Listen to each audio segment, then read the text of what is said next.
ఉంటాయి girl talks అంటే not about personal things కాకుండా అదర్ దెన్ దట్ ఏముంటాయి వి ఇప్పుడు talk about goals. Goals.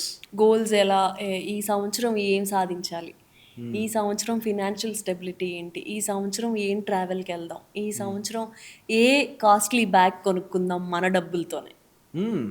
Yeah, manifest ఏం చేస్తున్నావు, మెంటల్ హెల్త్ ఎలా నడుస్తుంది, పీరియడ్ సైకిల్ ఎలా నడుస్తుంది, థెరపిస్ట్ ఏమని అంటుంది, జిమ్ ఎలా ఉంది, పిలాటిస్కి వెళ్దామా, ఇలా పక్కన ఒక మంచి ఆర్గానిక్ ఫుడ్ ఫామ్ ఒకటి ఉంది వెళ్దామా, డాడీ వాళ్ళకి ఇన్సూరెన్స్లు చేయించాలి, డాడీ వాళ్ళ రెస్పాన్సిబిలిటీస్ తీసుకోవాలి, మా నాన్న ఈఎంఐలు కట్టాలి, ఇవన్నీ ఉంటాయి కానీ బయటికి రావంతే.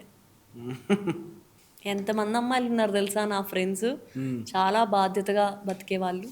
ఓకే. పెళ్లి చేసుకోని వాళ్ళ నాన్న వేధిస్తూ ఉంటే నువ్వు చేసిన అప్పులు ఎవరు తీరుస్తారు నాన్న అని గొడవపడిద్ది ఒక అమ్మాయి, నా ఫ్రెండ్. కానీ మంచి అంటే నీకు తెలిసినవి ఒక మంచి ఫిలిం ఉమెన్ క్యారెక్టరైజేషన్ని చాలా బాగా పోర్ట్రేట్ చేసిన ఫిలింలో నీకేమనిపించాయి, చూసినవి ఏంటి? రీసెంట్గా I love this film called bad girl. Bad girl. Tamil film. Also suggested same thing. Yeah. అవునా?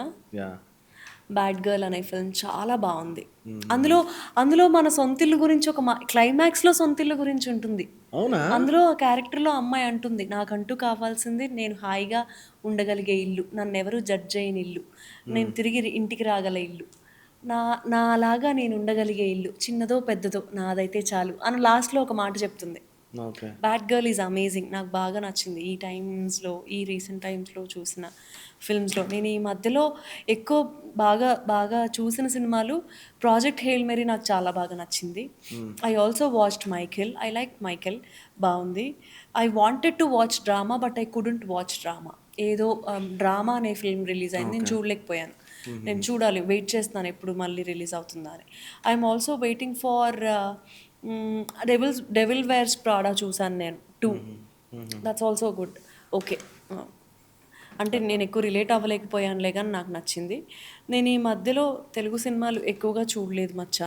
నేను పనిచేసినవే ఎడిట్ రూమ్లో చూశాను, అందుకే టైం సరిపోతుంది, 3 గంటలు అక్కడే పోతుంది నాకు.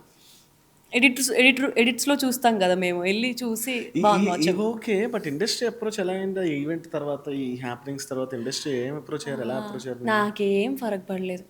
మామూలు జస్ట్ అదే మాట్లాడారా?